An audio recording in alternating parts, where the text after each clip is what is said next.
لدينا وصفة رائعة جدا، نقوم بإعطاء الوصفة وبعدها نشرح الفوائد. نحتاج لحبة بصل متوسطة الحجم، نأخذ أي نوع بصل متوفر عندك في البيت. المكون الرائع الثاني وهو ورق الغار، ورق سيدنا موسى أو بما يسمى بورق اللوراء أو الرند.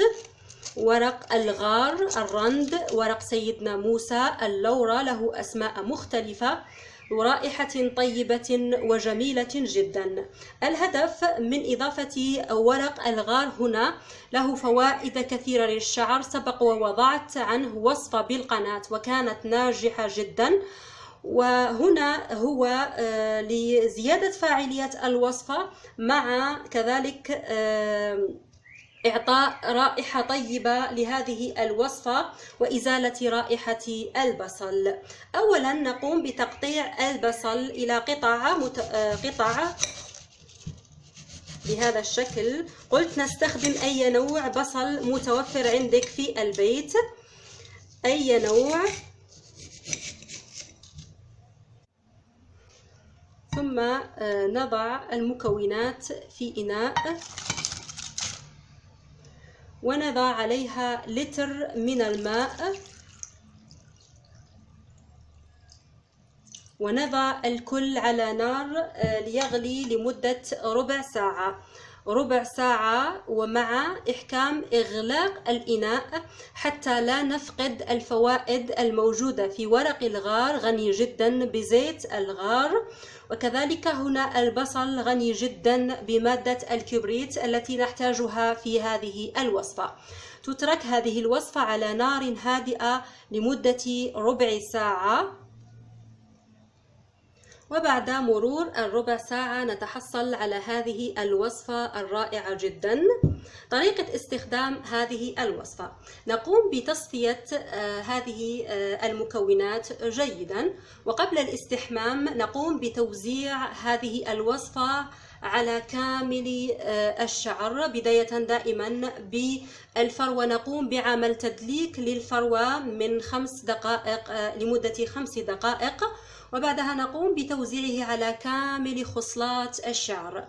نتركه لمدة ساعة كاملة، طبعا مع وضع بني بلاستيك أو أي بني استحمام على الرأس.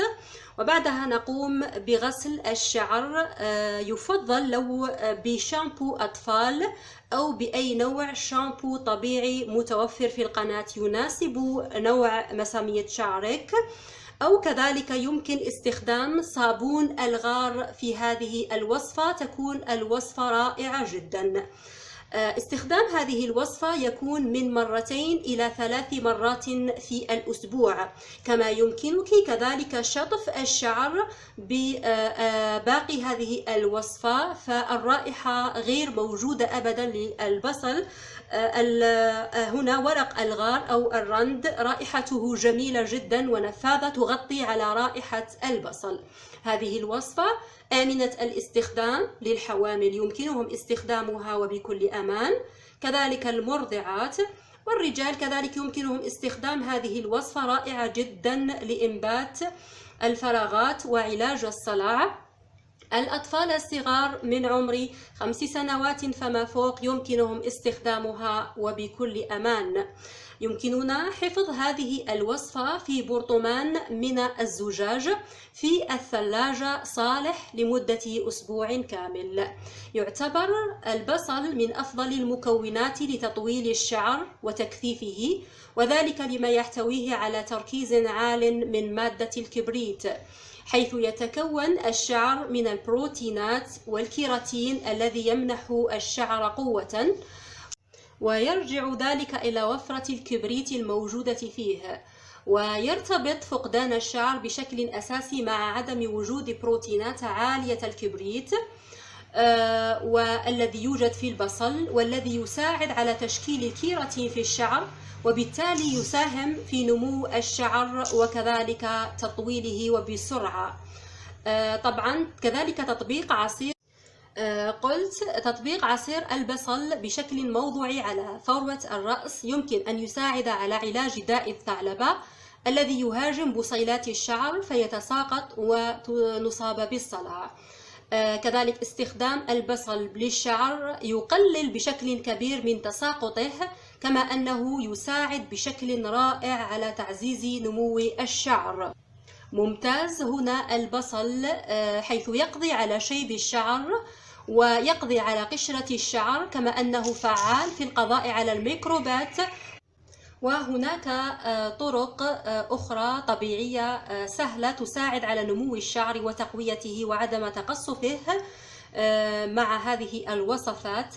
الزيت الدافئ لتدليك فروة الرأس، حيث يعد واحدا من أروع الطرق لجعل الشعر ينمو بسرعة أكثر من أي وقت مضى. فقط نقوم بتدفئة الزيت وتدليك فروة الرأس به، ثم نتركه بعض الوقت من ساعة إلى ساعتين قبل الاستحمام. مثلا لدينا زيت الجوجوبا رائع جدا لتطويل الشعر بسرعة، زيت جوز الهند، زيت الصبار، أو اختيار الزيوت حسب نوع مسامية الشعر، والفيديو طبعا موجود في القناة. كذلك شرب الماء، يساعد الماء الجسم على معالجة وطرد المواد السامة، مما يجعله طريقة طبيعية سهلة وسريعة تساعد على نمو شعرك بشكل سريع. تسريح الشعر، الاهتمام بتسريح الشعر مرة واحدة أو مرتين في الصباح ومرة أو مرتين ليلا يعمل على تجديد الدورة الدموية لفروة الرأس وتغذية خصلات الشعر والمساعدة في نمو الشعر بشكل أسرع وطبيعي. ومع ذلك لا يجب القيام بتسريح الشعر وهو مبلل، لأن هذا يؤدي إلى التكسير الشديد للشعر والذي يبطل نموه. طبعا من بين الأمشاط أنصح بذات الأسنان الواسعة، خاصة الخشبية، وخاصة إذا كنت تعانين من الشعر المتشابك. كذلك الأطعمة البروتينية، إذا أكلت الكثير من الأطعمة الغنية بالبروتين سوف يحدث فرق كبير في جودة الشعر وكذلك السرعة التي ينمو بها. مثلا تناول السمك، كذلك البيض، الفواكه والخضروات الطازجة، اللحوم المختلفة ومنتجات الألبان. لذا أنصح بالتقليل من أكل الوجبات السريعة والحلويات والسكريات، والتركيز على الوجبات الصحية خاصة في هذا الشهر. كذلك البيوتين، فالبيوتين وسيلة فعالة لنمو سريع للشعر، فهو في الأساس الفيتامين بي، والذي يوجد في الأطعمة التالية: البيض وفول الصويا، البقول الجافة والقمح والكبدة. لذا فإنه يمكن تناول نظام غذائي غني بالبيوتين، كذلك يمكن أخذه كمكمل غذائي.